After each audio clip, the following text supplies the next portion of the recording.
Goldilocks in Vietnam. Yes, here I am, 65, gonna wake up and come alive. Have a good time today.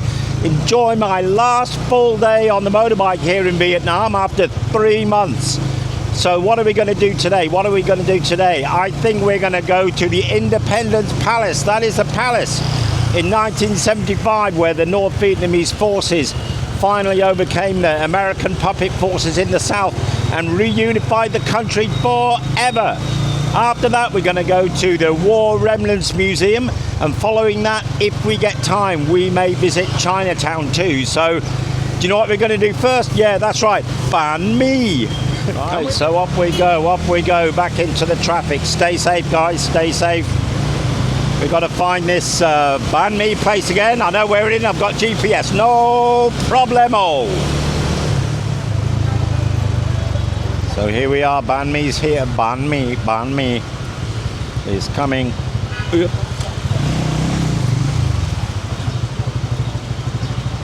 Morning. Ah, breakfast time, huh? Okay, well, I got it for this morning. This morning I tried the sliced sausage banh mi.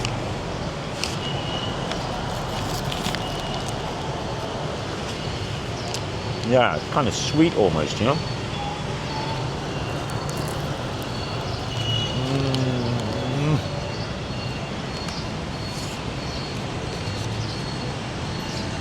Awesome.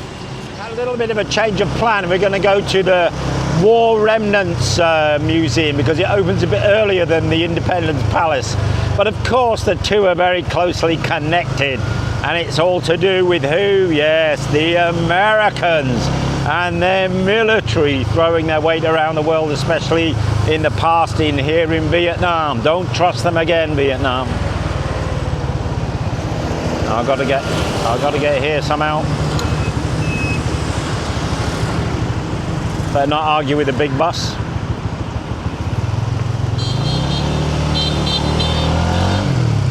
Moment Thai, no problem. This looks a rather nice part of town, actually. Lots of old French colonial buildings here. So I think I can see the American tanks already. I think it's there. If I can get through the chaos. I don't know if I'm taking the wrong turning or not. I don't know where maybe I have. Let me just check it out. Yeah, I think this poster behind me is particularly appropriate. I don't know if you can read it. It says, "We will sing above the bombs." And, you know, it gives you an idea of what the Vietnamese were subject to. So we're in the War Remnants Museum in Ho Chi Minh City, Saigon. And the American aircraft here, the captured American aircraft, are in somewhat better condition than they were in the other museums I've seen. You can see this Huey with its rocket launchers and with that 6-barreled machine gun which they used to mow down, well, civilians as well as soldiers. Yeah, it makes me cringe every time I see this sort of thing, but you have to. You can't, you know, I think it's education, you know. Yeah, United States, huh? Not my favourite country, as you probably try and get a little look inside so you can see.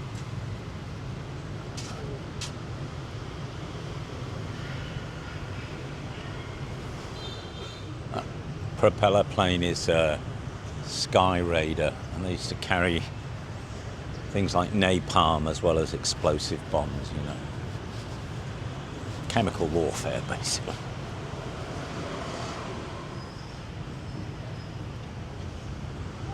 Let's have a look up its nose, shall we? God knows what this thing is. It's the F-5A jet fighter. There we go. So this behind me is an American Chinook twin rotor helicopter. It's in a lot better condition than the one I saw in Saigon, which was in a very poor state of repair and quite severely damaged, I believe. But this one looks as though it was captured it intact. And the Americans either abandoned their equipment or left it to the ARVN, the South Vietnamese Armed Forces, who of course lost and gave up because they knew they wouldn't win. Yeah. What a symbol. I don't like that symbol, I have to say. It means too many negative things. And here we have US tanks. What's this one? M41 tank. Here we go, look. Let's try and get a good shot. M41 tank.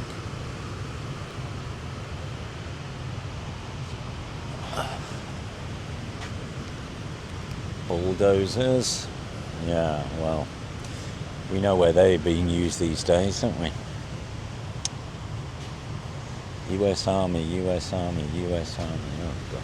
So this is a M48 tank up there. I think it's bigger than the other one. Evil bastard, sorry, don't swear, evil machine. Strike this remembrance bell.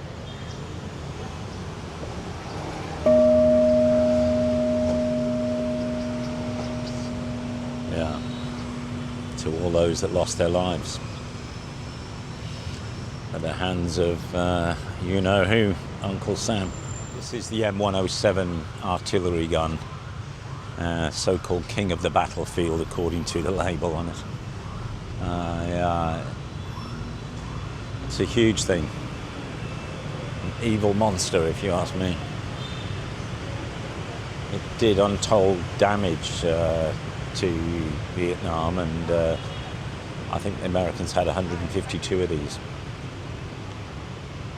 This is one of the boats that the Americans used on the Pearl River, not the Pearl River, what am I saying? Hope not, I hope they never get there. Used on the Mekong Delta. It's an iron hull, flat-bottomed, almost, so it can get in shallow water. This huge silo-looking thing is actually a bomb. It's called a seismic bomb, and it weighed 5.7 tons, was used in Vietnam from 1970, and destroyed an area around 100-meter radius, so 200-meter diameter.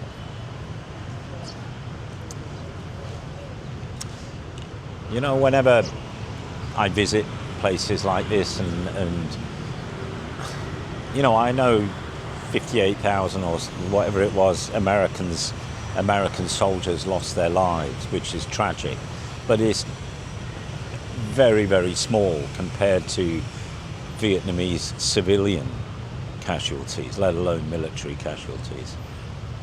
And I just always think all the lovely people I've met in Vietnam, of all ages, from all walks of life, these are exactly the same people that suffered the war just a generation later. Right? I mean, they're so nice. The culture of the country has not changed that significantly. Yeah, modernized, but not that much. So it really kind of always shakes me about how evil the American war was, and the motivations for that war, which were just ridiculous, you know. And I'm glad to say the American public, most of it turned against the war. And it's not really the fault of the GIs that went, I mean, although they did commit atrocities, which is their fault, like at My Lai, but, you know, they were sent here, they were ordered here by their government, so it was an American government problem, right? So I blame the American government.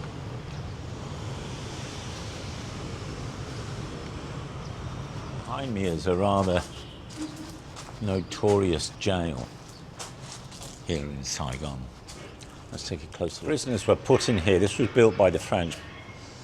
Prisoners were put in here deliberately with no roof to expose them to the sunshine all day.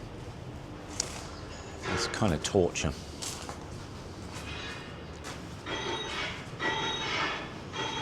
Here's a replica of a tiger cage, and in this tiger cage they put, what was it, so I'm reading it here, 5 to 14 prisoners, 5 to 14 prisoners. And this system, they were put there if they were the difficult prisoners. And these facilities were designed by the Americans and the South Vietnamese. So you can see this layout here. They're just kept like animals, right?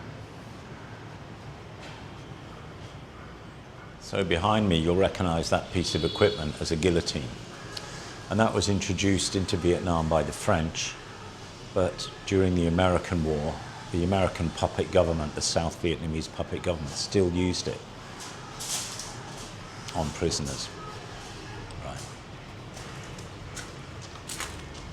So I've just been walking around the entire area of the War Remnants Museum, and you weren't supposed to film inside, so I didn't.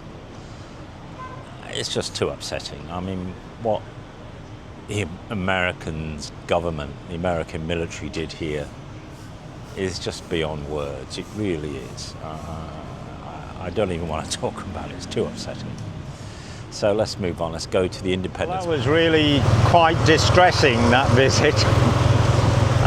So I'm not even going to talk about it. I'm going to get a coffee to try and recover, and then we're going to go to something positive, the Independence Palace. This is the approach to the Independence Palace. Used to be the seat of the American puppet government in South Vietnam. Yeah, you can see it's very beautiful, tree line. I'm sure this was all designed by the French. I don't know what it was. I mean, it's a modern building. Well, modern. I don't know. 1950s construction, I guess. I'm not quite sure. You can just see it over there. And famously, in 1975, this is where the North Vietnamese freedom fighters burst through the gates in their tanks and accepted the surrender from the puppets. The day is still celebrated today. Now, got to find somewhere to park my motorbike as usual.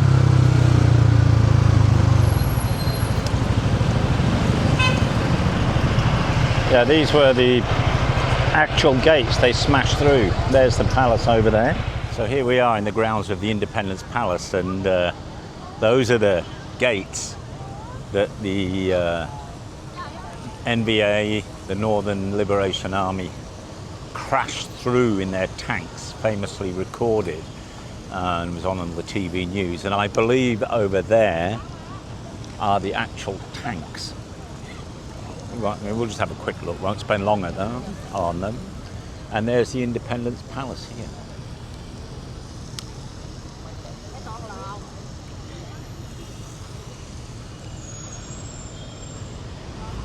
Yeah, these were the two tanks that smashed through the gates. It's great to see tanks with a Vietnamese star on rather than a American emblem. Yeah, I remember that well. I mean, I was 15 years old when that happened. And this puppet government set up by the Americans, essentially. The first Prime Minister, can you say, he declared himself president later, was Diem. And he was tin pot dictator, as a lot of Americans do support such governments when they intervene. And he was claimed to be a devout Catholic, but he was an evil guy, and he persecuted the Buddhists, and there was a lot of hate, understandable, towards him because of that, and many other things. And his brother New, I think his name was, and his brother's wife were just awful. They were like the secret police, and his brother's wife, Madame New, was just infamous for saying that when the Buddhist monks, as a protest against Diem's persecution, came down from their monastery near Hue to the streets of Saigon, poured petrol over himself and burnt himself alive while in the lotus position. This was famously recorded, and he wasn't the only one. So the degree of hate towards the Diem regime was huge, but the Americans still supported him. Why? Because he was anti-communist. That was really all that mattered to the Americans, seeming so anyway. But as Dr. Henry Kissinger once famously was alleged to have said, to be a friend of I'll get this right, to be an enemy of America can be dangerous, but to be a friend can be fatal.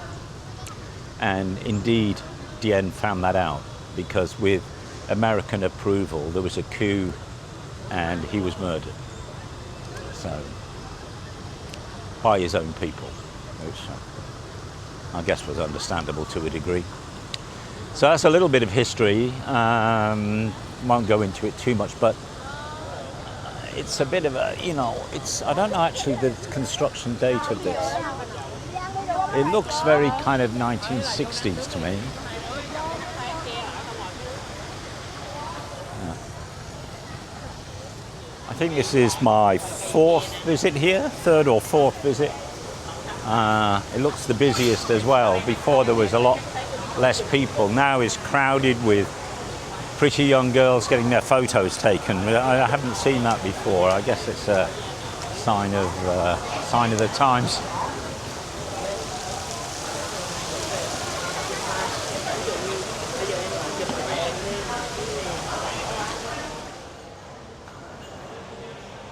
Yeah, I bet there was a lot of discussion around this table about various survival issues for this regime.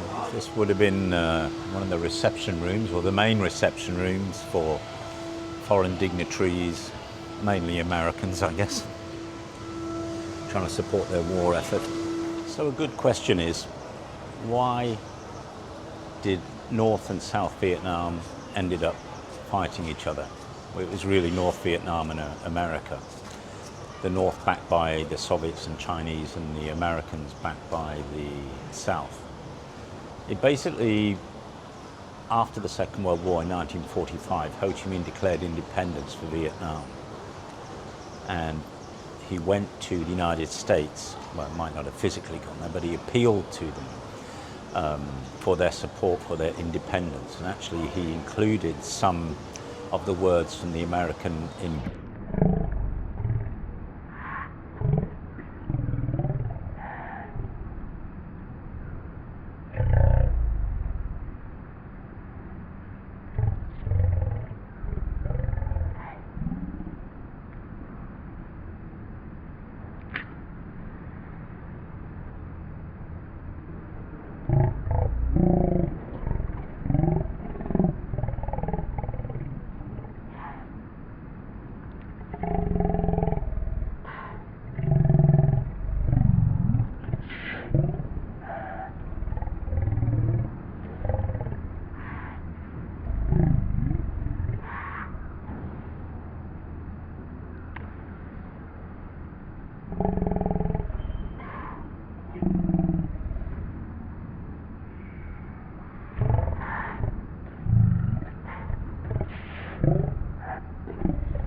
Until the mid-1990s.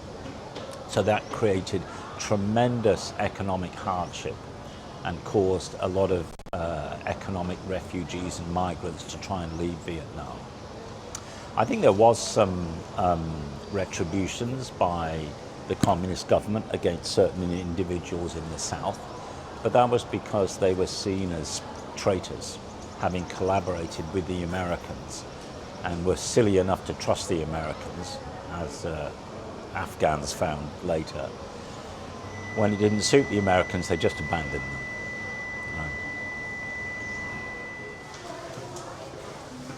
So there you see some.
This is like on the roof of the palace, right? Bar.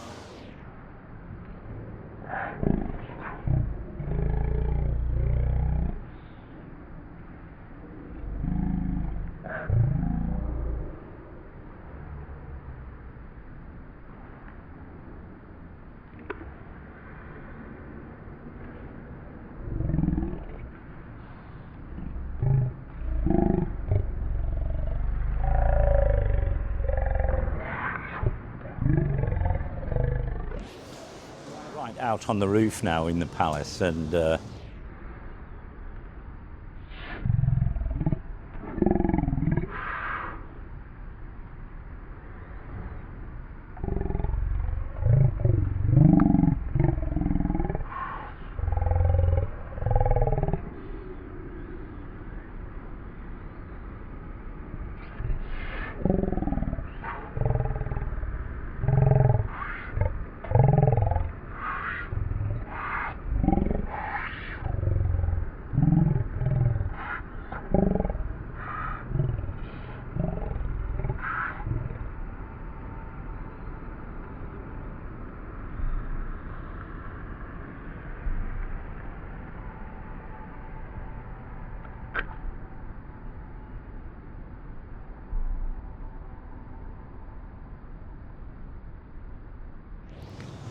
least it's a bit breezy up here. That's nice.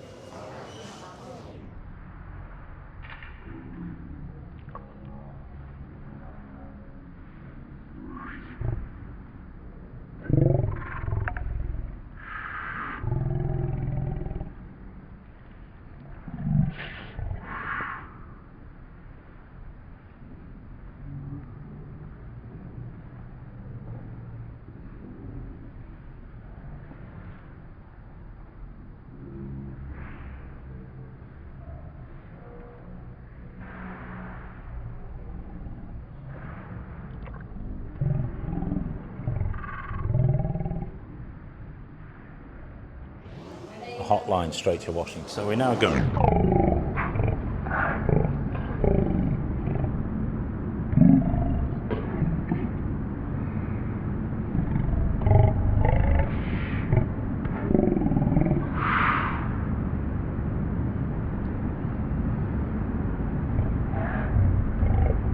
More interesting.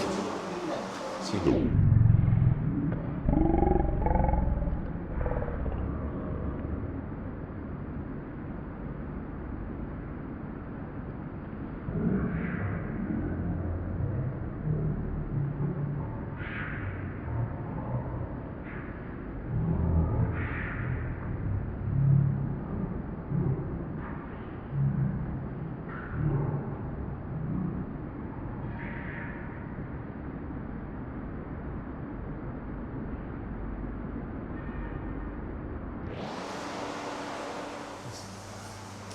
Lots of operations room here. This one's called the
See, all this equipment's probably less powerful than my phone. There's even beds down here.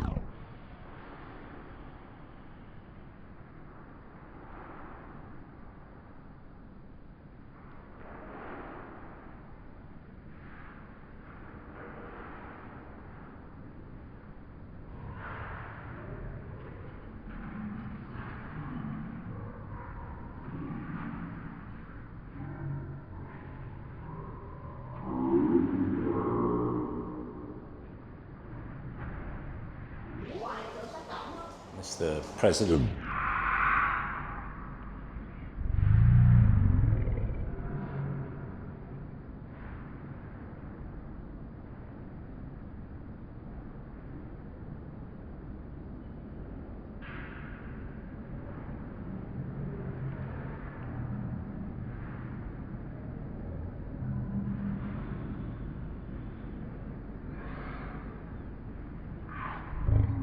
Right now, but I bet it was going to get down some more.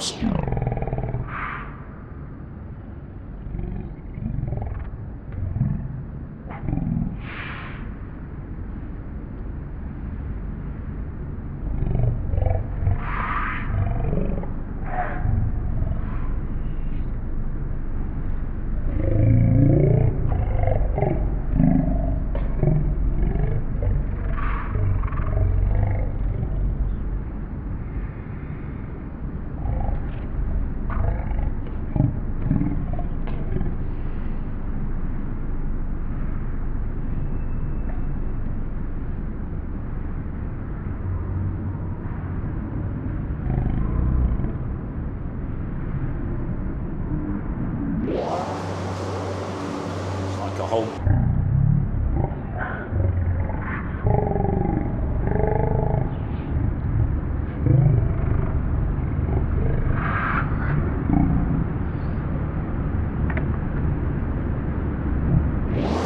Here's an iconic American Jeep.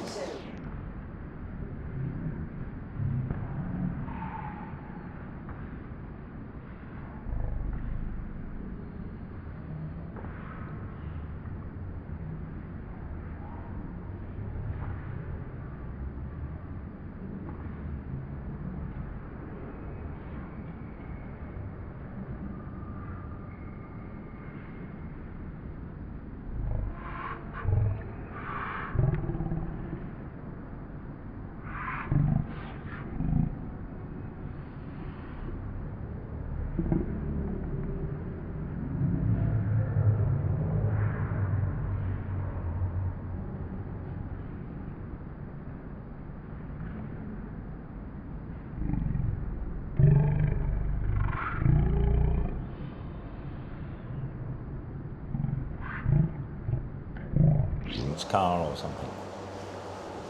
So that was a very interesting visit. I was just interviewed by some school kids for a project talking about the history of Vietnam and what I think about it and all that sort of thing. So that was quite fun. Yeah, I watched a documentary movie while I was in there, and it was talking about before this palace was built, there was a beautiful old classic palace built by the French around the turn of the century, I think late 19th century. And it was beautiful. It was beautiful. It nearly bankrupted the colonial government because it was so expensive. But during an attempted military coup against Vietnam's first president, Diem, No Dim Diem, the old palace here was bombed and large parts of it destroyed. So Diem then decided to build this new one. They had a design competition. This was the result. But before this palace was completed, Diem was overthrown in another military coup, backed by the Americans, of course, and he was killed, murdered by those military people who took over from him. But he was a much hated individual. So he never got to see his palace completed. But subsequent presidents did live there.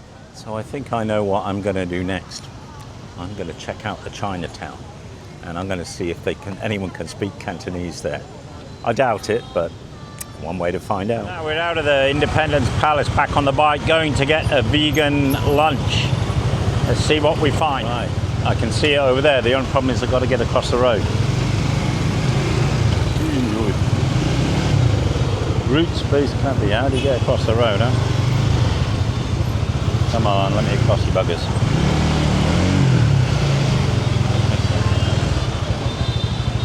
Here we go.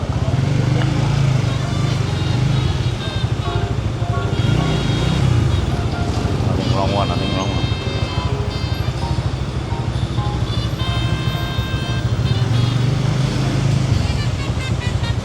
Yeah. Roots.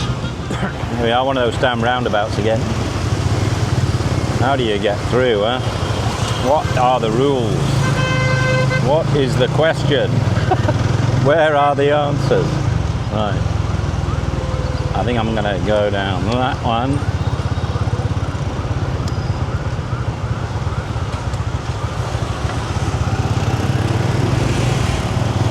Easy, huh? No problem.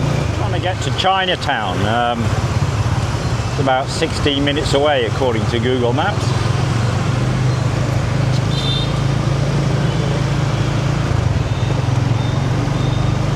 Will I miss this chaos? Well, in a funny sort of way.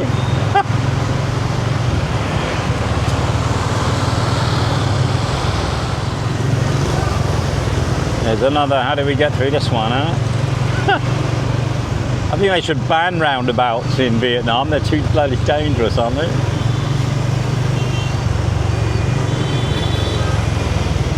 Where are we going? Who's got right of way? What is the question? I don't know the answer. Look at this, you see.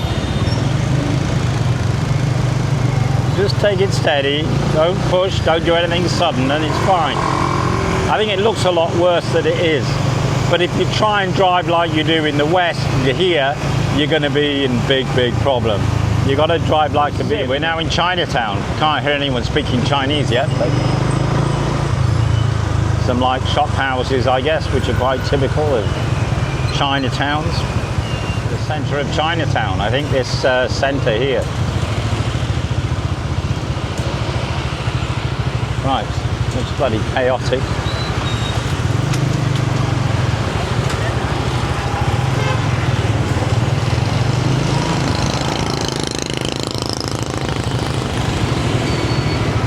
Going to go in there or not, because parking motorbikes seems a bit of a crowded thing to do. There's just hundreds of them, thousands of them.